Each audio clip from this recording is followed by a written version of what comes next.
होगा कि ये सब चीजें ठीक हो जाएंगी, पूरी तरह से ठीक हो जाएंगी, and you will never have to go through it once again.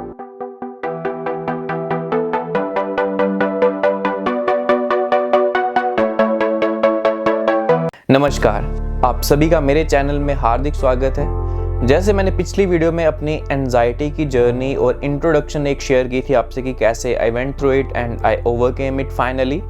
आज की वीडियो में मैं फॉर द फर्स्ट टाइम कुछ टूल्स के बारे में जो मैंने बात करनी थी, तो आज मैं पहले एक या दो टूल्स के बारे में बात करूंगा।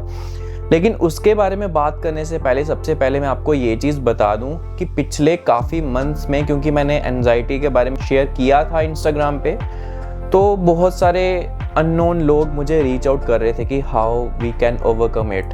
तो उसमें प्रॉब्लम ये आ रही थी कि first of all you have to believe that you can overcome it. Like for example, मैं आपको एग्जाम्पल दे के एक चीज़ समझाने की कोशिश करता हूँ कि जैसे मुझे बहुत बार ऐसा हुआ कि कोई अननोन बंदा मैसेज कर रहा था कि हे ऋतिक आई नीड हेल्प। तो मैंने इनको मैसेज किया कि yes please let me know.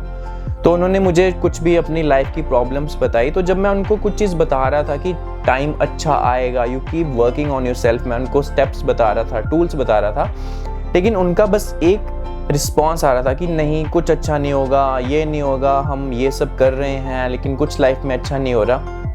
तो मैं आपको ये चीज़ बताना चाहता हूँ कि जब तक आप अपने अंदर बिलीफ नहीं रखोगे कि चीज़ें अच्छी होंगी, तो तब तक वो नहीं होंगी, चाहे थर्ड पर्सन आपको कुछ भी बोले। और एट द सेम टाइम अगर मैं आपको कुछ चीज़ बोल रहा हूँ कि मेडिटेशन करने से चीज़ें अच्छी होंगी एंड यू आर आंसरिंग मी कि नहीं ऐसा करने से कुछ अच्छा नहीं होने वाला, तो फिर यहाँ पे मैं भी अपनी जगह पे आपको क्या बोल सकता हूँ कि अगर आप मुझे ही मना कर रहे हो, if you are reaching out and जो मैं आपको रास्ता बता रहा हूँ कि जिससे मैंने अपने आप को ठीक किया, अगर आप उसको बोल रहे हो कि नहीं इससे कुछ नहीं होगा, तो फिर लाइक व्हाट कैन आई से।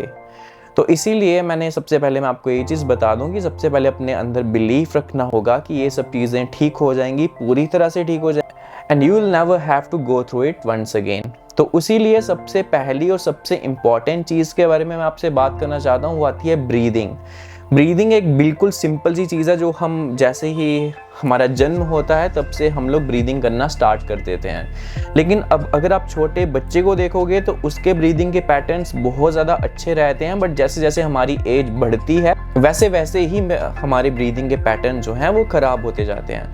अब वेस्ट के कल्चर में इसको बोला जाता है कि 4 सेकेंड के लिए इनहेल करें, 5 सेकेंड के लिए होल्ड करें, 7 सेकेंड के लिए एक्सेल करें।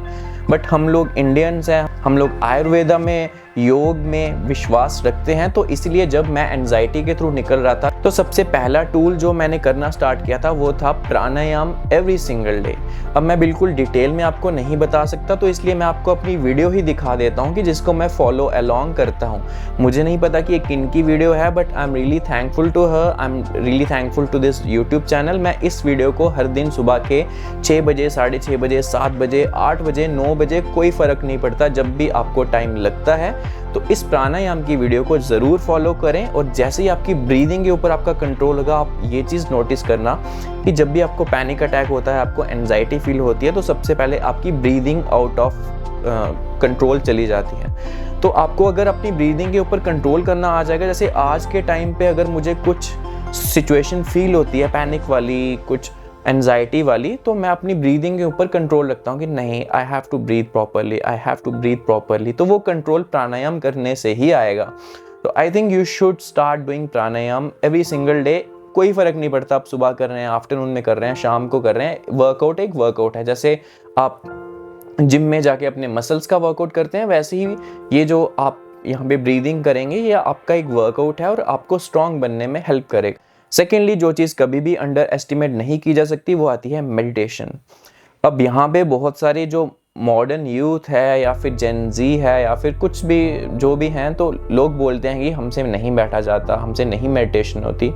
तो मेरे से भी नहीं बैठा जाता था। I am always this guy who has been into sports, who is active all the time. तो मेरे से भी नहीं बैठा जाता था। ये कोई एक्सक्यूज़ नहीं है कि हमसे बैठा नहीं जाता। If you want to improve yourself, if you want to end your anxiety and live a better life, you have to learn how to sit quiet, how to meditate। तो इसीलिए मैं आपको एक रास्ता ये बता सकता हूँ कि in the start don't try to focus on anything, don't try to meditate, like जो टर्म होती है ना, इसे मेडिटेशन करना, फोकस करना, वो सब करना आप करने की कोशिश ही मत करो। You just sit still, you just put a timer कि मुझे 10 मिनट के लिए बैठना है। आजकल के टाइम पे इंस्टाग्राम के रील्स देख देख के हमारा जो अटेंशन स्पैन है वो बहुत कम हो गया है। हम लोगों से फोकस नहीं किया जा सकता है एक चीज़ पे ज़्यादा देर तक। तो अगर मेडिटेशन करने में प्रॉब्लम आती है तो आई थिंक उसका सबसे बड़ा रीज़न यही है कि अटेंशन स्पैन हर बंदे का, छोटे बच्चों तक का बहुत कम हो गया है। तो इसको ठीक करने के लिए मेडिटेशन करना बहुत इम्पॉर्टेंट है। तो इसके लिए बस ये करें कि in the start 5 minute, 7 minute, 10 minute, मैं एक घंटे के लिए, 1.5 घंटे के लिए भी आज के टाइम पे मेडिटेशन करता हूँ, जो मेरे से स्टार्टिंग में 5 मिनट भी नहीं होती थी। तो ऑब्वियसली आप शुरू करेंगे, अगर आप स्टार्ट करेंगे तो ये हो जाएगा। तो इसको कोई गोल बना के ना रखें, जस्ट इतना आप सोच लें कि मुझे अपने कमरे में या कहीं पे बाहर मुझे चुप करके बैठना है बस 10 मिनट के लिए, अपनी आंखें बंद करके। थॉट्स आ रही हैं, नेगेटिव थॉट्स आ रही हैं, पॉजिटिव आ रही हैं, उनको पकड़ के मत बैठो। Let them come, let them go. कुछ पॉजिटिव आएंगी, कुछ नेगेटिव आएंगी, तो बस चुप करके बैठो and feel your thoughts. Just be with your self, अपने फ़ोन को साइड पे रख के। तो ये कुछ 2 टूल्स थे, और आने वाले टाइम में भी मैं मैनिफेस्टेशन, जर्नल, सेल्फ केयर, ये सब चीज़ों के बारे में आपसे ज़रूर बात करूँगा।